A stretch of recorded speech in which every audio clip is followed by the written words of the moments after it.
to go anyway.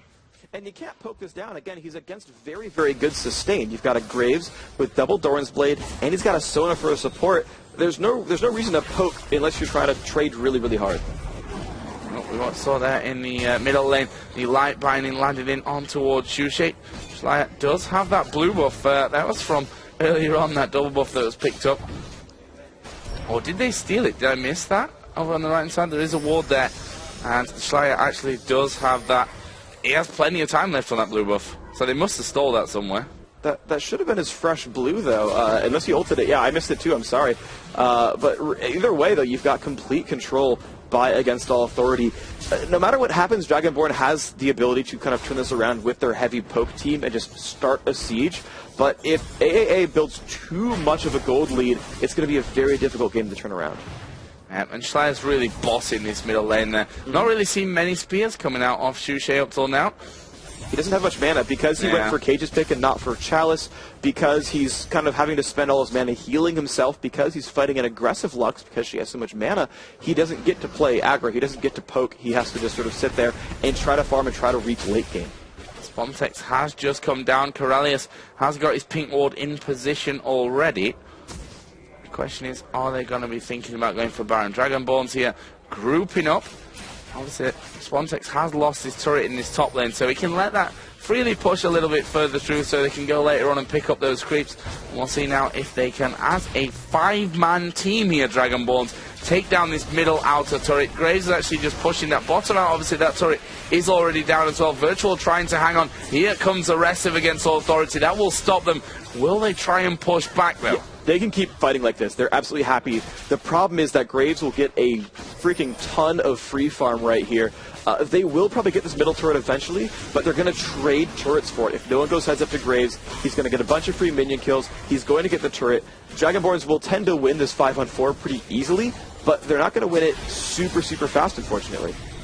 See the poke damage there coming out, but again, you've got to land them. If they get dodged, obviously the spear, that'd be easier to dodge than the shock blast coming out.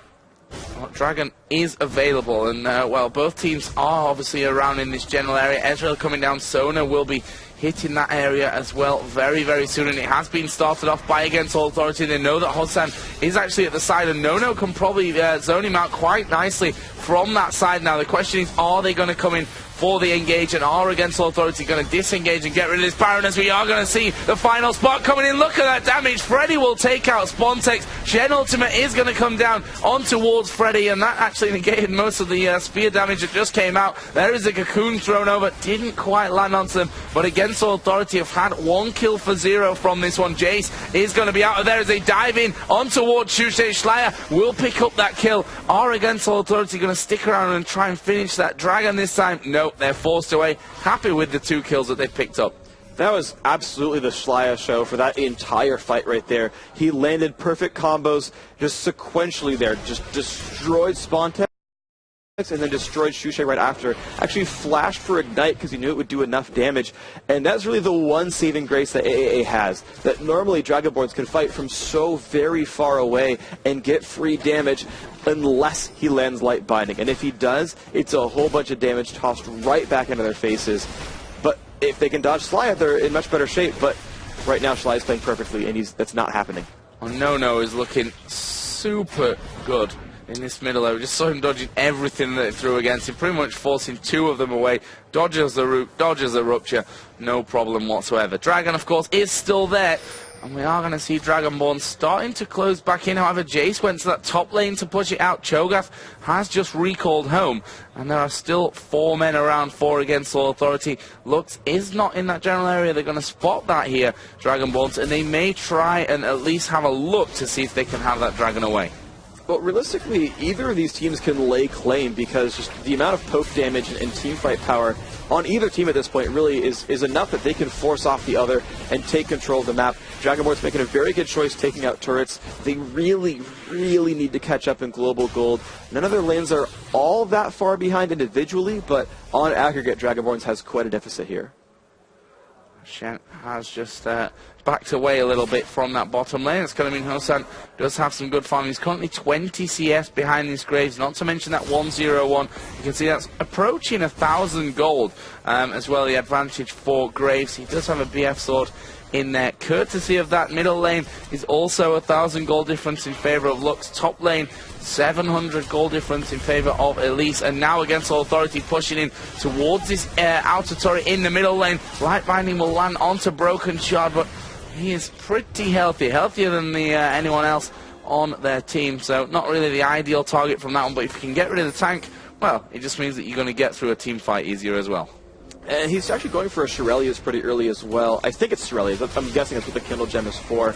But the ability to reposition from Dragonborns is super important because they'll tend to want to play at a distance completely. Shlaya, though, he's so smart that he's waiting behind the wall, and he finds Hosan. Hosan is in all kinds of trouble, and look at those combos linked in for against All Authority. We saw the taunt from Shen actually come down, and the final spark came in, and we saw the ultimate come out of Graves as well, and they just obliterated, and there's nothing left. And it's a bursty mage. He's got a lot of ability power onto himself. Only 14 minutes in, and he's got needlessly large rod plus an amplifying tome. This push is theirs. Oh, Cocoon landing down to Broken Shard. He dies. There comes a crescendo. It's Spontex who actually gets caught up in that one, but they've not quite got the damage to finish off. However, it gives them that outer turret in the middle lane. That makes it 3-1 in the turret, 6-0 in the kills, and we're approaching a good, strong gold lead at 21,200 to 16,200. I'm very surprised that AAA didn't just go for a Dragon right off the back of that, because I don't think Dragonborns can do a 15-minute Baron here. There's really no counterattack really available to that red team here.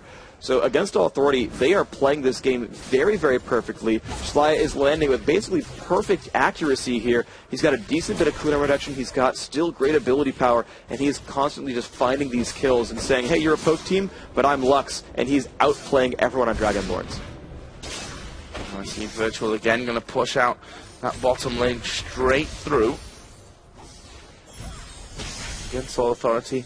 Now, they're doing a similar thing to last time. No real risks. Just play the game, play to the plan, the way that they probably wrote it down on in a secret book or something before this game coming in. And so far, it's working out perfectly for them. All three outer turrets are down. We'll probably see them looking for the next turret after that dragon is finally taken out, still obviously there, and then get the walls down inside of the Dragonborns jungle and go about that systematic destruction once again that we saw in game number 2 from them. They are looking ridiculously good at this whole comfortable game, I'd say. The thing is, if Dragonborns can somehow throw that spanner in the works, which may happen with this kind of poke combo, if Shushi managed to land that spear and it's followed up then by the shock blast through the acceleration gate from Jace, that's when it can really turn things upside down for against All Authority. Yes, Dragonborns definitely has a team composition that can turn games around, just find kills out of nowhere and flip games on their head. That's really what they're looking for here. But in order to do that, they actually need to start dodging Shlaya's damage output. And the difficulty there is he's got a lot of mana regeneration. It is actually very difficult for them to outposition that Lux, to actually dodge those abilities. He's been sitting behind the walls, tossing out skill shots from the Fog of War, and he's been connecting over and over. The Dragon finally there going to AAA. Dragonborns knows they just don't have a lot of map control right now. And just like last game, AAA are looking to strangle this game. They've got good ward coverage. They can start sieging another turret. They've only got 3, so every one of those inner sort of middle-range turrets are available, and they can start going for them now. Dragon obviously was added there without a word about it from Dragonborns. And now against All Authority with that advantage, obviously with the item advantage coming in, they're just looking so good across the board. There is the spear coming out of them. There's the real danger, that poke coming down on towards against All Authority. There is the shock blast again, straight down that lane. And Dragonborns forcing that team away completely. I mean, we're 17 minutes 43 into this one. I don't expect them to be risking anything by headed towards the Baron at this stage of the game, but what is next for them? Baron is too risky for AAA. Honestly, it'll look a lot like that last game. I think they don't really want to get into a 5-on-5 hardcore poke fest, because that'll tend to go pretty badly for them. They want to kind of let Shlaya be singled out and just let him be that one-man poke army and have a supporting cast around, they're going to leave that Shen split push at the bottom like they're doing right now. Let Virtual play that sort of battle. And no one can actually 1v1 him very successfully. He's got the Warmogs. They're not going to be able to push out Virtual easily in a 1v1. He'll just tend to start trading better and better and better against that Dragonborn's opposition. And they just kind of sit there, let Shlaya toss out light bindings, and hope for some kind of hit confirm, get a bunch of burst out, and then just start moving up. It's just a slow grind like the last time, but it's a little bit more explosive. Those wards doing exactly that. Like, I would go back, buy a bunch of wards, stick them in your jungle, and from that we pick our best target. Wow, that's half HP on Corralius. There's the ultimate coming out of Ezreal as well. Are they going to try and chase and catch on to them here? Hosan off towards the side. They actually had Elise coming around to just cover that one, and Dragonborns have forced them off, and almost, this jungle control is going to be just as important as being able to hold on to the turrets, I think, for Dragonborns, just judging from what we saw in that last game, and I think Dragonborns know that. If they can hold on to their turrets, they will actually have a better team than last time of not getting sieged. Like last time it was actually Shen and Nidalee putting down damage slowly but surely, and the Ezreal kind of stomping in and who overextended. This time, though, they'll actually siege very slowly, but have explosive damage output. And if they ever catch someone, it'll be a kill instead of 300 turret damage. However, for Dragonborns, as we've seen those javelins, they have that exact same sort of potential here. AAA is the one who's going to have to play aggressive there, and it will allow them to possibly get caught out here. So Dragonborns are just going to look for skill shots to land, but you're just going to see them defend, throw out skill shots, and hope it works. Looks now got that Rabadon's death cap finished up there. Obviously going into that Athene's slowly but surely as well. On the other side, Nidalee, needlessly large rod. We've got the Manu now finished for Jace, along with the boots of Lucidity. We've got full penetration coming out of Elise with the Leandras and those Sorcerer shoes. Actually, a Chalice coming out of Sona there as well. AD carries the difference between them. Ezreal, first, real big thing in there is that last Whisper. What do you think to that as, the first real item that he's going for right now? That feels really strange to me because they're not actually fighting any meaningful armor at all on this team. Everybody is really itemizing damage output on this AAA lineup. He's really not getting much out of that last Whisper. He should have just waited for the Bloodthirster to grab that. Honestly, with the Vamp Scepter already in his inventory, Last Whisper costs more than the upgrade from Vamp Scepter to Bloodthirster, so he should have just grabbed that instead. Right now, we see a lot of damage coming out, and there's the poke comp again, holding against all Authority back. Actually, Shen is pushing up this bottom lane, and that's what they need to have happen for them here against all Authority, to kind of break through what Dragonborns can give them. But if you just think about Zyra, Ezreal, Nidalee, obviously Jace going to be there as well to defend. That's a really hard one to get in, but if they manage to get these light bindings down, that's when they could end up just pushing that bit further and just going all in for the kills. And that's kind of their gameplay, really, is they're just waiting for these hit confirms. They're waiting for the damage to sort of accrue and get people down to below half health. And that, by the way, is the reason that Corellius grabbed Childs of Harmony, because they know they're going to be in these long-duration poke battles where the health bars are going to go down, and it's Sona's job to get them back up. That's the one big advantage that... actually, I shouldn't really say it is one big advantage, because Nidalee has a heal as well. It's basically up to Nidalee and Sona to keep their team topped off and not able to die to a burst of poke damage, and then it's up to everyone else to put out the poke damage, bring the health bars down, and try to make headway. So it's a battle of health bars going down and up and down and up, and it's mana that's going to keep their health bars up. Let's see what the next item's going to be coming out here are. Actually, Dragonborns are all just pushing out there. As I said before, Merlin Pickaxe added into that now for Jace, along with the longsword. Aegis is finished for Cho'Gath. Still, Nidalee, I say really struggling. Yeah, of course. With a needlessly large rod in there, needs that death cap added in, and there it is. And his Tear of the Goddess is fully stacked as well, so his very next item likely to be Archangel Staff, which will be a big surge of ability power. Now, finally, this is the first big breakpoint that Dragonborns has finally hit. Shushe's Javelins are going to hit a heck of a lot harder than they did before. That's a very, very important breakpoint. What is against all Authority to respond to that one going to be? Looks like, again, looking for control of their enemy's jungle. Need to be careful not to get caught out here. I mean, Hosan can't go head-to-head against that Grace with a Zeal, Bloodthirster, Double Doran's Blade. He's actually going, you guys have a lot of damage on the no-no. Go into it there. As I say it. Oh, there's the ultimate coming out. Not quite finishing off again. No-no gets the shield from Schleier just a little bit late, but you never quite know with these comps when that next Nidalee spear or anything is going to be coming through the fog of war onto you. But I said he probably doesn't want to fight him, and I completely proved wrong with that one. So nicely done from Hosan. The question is, in the long term, can that keep up? I think it can. That you're not going to see crazy durability itemization from No-No for a while. He'll finish Infinity Edge and probably even Last Whisper before he goes for a War Mod, so he will always be chunkable by this poke. Right now, Dragon was started by Dragonborns. Oh, spear just flashing back by Corralius. They're going on Spontex. I mean, I'm going to go on Spontex, and he's in virtual. They can't really keep up with him. They're going through that acceleration gate.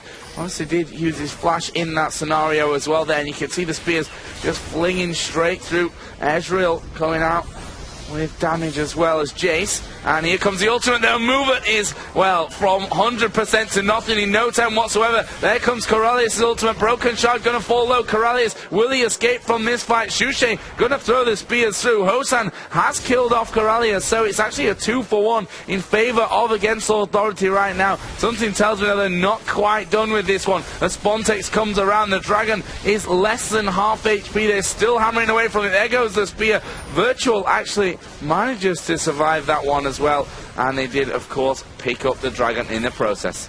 And the beautiful thing here for Against All Authority as well is the great mix of ability power and cooldown reduction on Schleier's Lux. Gives him 200-point shields on the entire team, which blocks a good percentage of the poke that comes out from Dragonborns. He'll know to put the shields out in time, block a lot of the poke that would come through, and it's making it very difficult for GV to make headway in their poke comp here. And we've just seen similar timing to that last game, I want to say. The Oracle being picked up by Corralius on Sona. Want to try and get some map control, but GV are starting to really force themselves a little bit more aggressive, go out in these lanes, try and push some advantage back. They've only got that one single turret in the middle, and they know that they need a little bit more to have a better control of the map as a whole. There's No-No coming in here on towards Broken Shard, and, well, he's tanky enough to be able to walk away from that with his life intact. Yep, he is a very tanky Cho'Gath man. He's going to have not too much worry with this. He's going for the very fast Runic Bulwark, which I like, because most of this poke from AAA is magic damage, so getting an area of effect 30 magic resist aura is a very, very important thing right here. But, you know, talking about breakpoints, this is really the important thing when you look at items is what big items just got completed. Well, Jace has a Muramana, and the reason that's so good is while Shock Blast doesn't apply it, when he presses W and gains massive attack speed in ranged form from Hypercharge, every one of those attacks will apply that right now plus 35 attack damage and the plus 93 magic damage from Muramana. So his W is hugely bursty. Talking about Jace, he just got hit with Cocoon and he is dead before he can even reply. And actually the light binding did miss there, so it was just the Cocoon that held him in position, and just a fantastic catch once again. And if Dragonborns are to come back in this game, they cannot afford to get caught out like that. That can't happen to them. That's the difficult thing, though, is that whole lineup, the whole lineup aside from Cho'Gath, is immensely squishy. Anyone who takes the light binding will fall over. You saw that happen to Muvert back in the Dragon fight. Just got pretty much soloed by Schleier. You just saw that from Spontex, and there's Hosan. Wow, he almost got taken down, and the barrier held him back in the, kept him alive. And now that Baron is going to be finished off, and that's just the beauty of having that ward control there, knowing exactly where they're coming from, and you're just, you know, sauntering through the bush there as Ezreal, and light binding hits you, and you're dead. Almost. And you hit barrier just in time. He did hit barrier just in time, but you're just seeing the brutal damage output available to Against All Authority, and Schleier now getting closer and closer to level 16. He's only got a 50-second cooldown on his ultimate right now. That gets even shorter as he levels up. So it's going to be a very bad situation for Dragonborns. And if we look down the AD carries again, we have Bloodthirster is now added to with the Phantom Dancer from Graves. And I guess he's actually got quite a lot of gold on him at this point as he starts to head himself home. 1,300 gold. So next time he's going to have another nice item to add in there. Whereas you look on the other side, Hosan, he had that last Whisper, which we actually saw was really effective against Graves last time. Got the BF sword, got a pickaxe, got that Vamp Scepter in there, so could go either way in terms of straight into his Infinity Edge or in towards that Bloodthirster. But I'd imagine that Infinity Edge for that extra, you know, the real damage spike to come out from it. That is exactly his next item, is this Infinity Edge, but he is 1,000 gold away from completing it. He needs the Cloak of Agility, and he needs the recipe. He's about 1,000 gold short of that overall. And the thing is, they're already getting pushed. They're against Baron. Hosan will probably not finish Infinity Edge this game at all if AAA pushes perfectly. He's got a long way to go until he gets a big damage spike. And there is No taking down the inner turret on that top lane. Here we go. Combo coming up from Slayer is absolutely shredded. Dragonborns. Spontex somehow got away from that one. But, well, two of his teammates not quite so lucky. There's Hosan and Movert both out of the picture when it comes to defending this inhibitor turret in the middle lane. And against Authority there with 5 men are going to make short work of that one. Inhibitor itself is going to fall down as he go in towards Cho'Gath. He will be forced back. What are the spawn times? 10 seconds on Zyra, 14 seconds on Ezreal, and they just head straight towards his top lane. Shen's going to have to be the one that tanks this one off. No is actually still tanking it there. Freddy, Corralius, and Schleier all coming in. Can they lock down any more kills, or can Dragonborn somehow force them away from this? I don't see them easily pushing them out right here. They've got a 5-on-5, but there it goes. There, they're going to go straight in, and here comes the combos once again. Sonar ultimate, Lux ultimate, all just piling in on top of each other. Ezreal will try and fire back, but the damage is just not high enough. And the second inhibitor of the game is going to go down. And against All Authority can probably feel Season 3 right now. They've definitely got this game in a very good situation. With so many minions flooding into Dragonborn's base, they can actually hide behind them and make those pushes much easier. You saw as they went for the middle inhibitor, actually, pretty much all the javelins got tanked up by cannon minions, or at least by Shen, who kind of just can withstand it and not care too much. And so there's just not an easy opening here for Dragonborns. With their base in such bad shape, their poke becomes much less effective. And AAA, they are possibly one push away from getting into Season 3. Graves has gone back, sold a Doran's Blade, picked up a Warmogs. Nice trade, I'd say, from that one. Obviously, a good chunk of gold that they had from it. Boost and mobility were picked up by Sona. We can see a Giant's Belt as well added into that Void Staff, Athene's, and Rabadon's Death Cap for Lux, who's 6-0-4 right now. That's some brilliant play out of Schleier. Over for Shen, Warmog, Sunfire Cape, picking up the Negatron Cloak in there as well to negate a lot of what Nidalee can throw if he wasn't able to soak it up nice enough anyway. And now against Authority, they're going to go real tutorial style about this one and head straight towards that inner turret in the bottom lane. That is the absolutely best place for them to go. 2 lanes with an inhibitor down will kill the Nexus on their own if someone does not go to defend that. So they have an automatic 5v4 intermittently, and they can just use that number advantage to push turrets down. There's one. Dragonborns push back to their base. This next turret's going to be theirs pretty easily as well. Let's see how this one goes down. Ultimate coming out of Ezreal doesn't really do that much, so they're not really worried about the damage that puts down onto them. And the poke, I'm not sure if it's going to be enough to hold against Authority back from this final inhibitor turret. We can see the traps being put down on the side of the map. Karai is going to tank up a little bit. The knock up from Cho'Gath, not enough to keep them back. Cocoon actually lands here onto Spontex. They don't follow it up, but the inhibitor turret is going to go down. What's the next move? Virtual is in there. Ulti from Zyra, really not causing that many problems for them. Corralius did take a spear, plus that shock blast as well. Freddy knocked in the air. Ultimate comes out of Lux. The inhibitor itself is going to go down, and against All Authority are super close to this one right now. The Nexus turrets are going to be focused down by No. Second one is in half HP. Hosan goes down. There is a crescendo. Broken Shard taking the damage, and they just need a couple more hits. There is a second Nexus turret. The Nexus itself is going to fall, and against All Authority qualify for the Season 3 LCS. Brilliant play. Absolutely brilliant. Against All Authority, making their way in.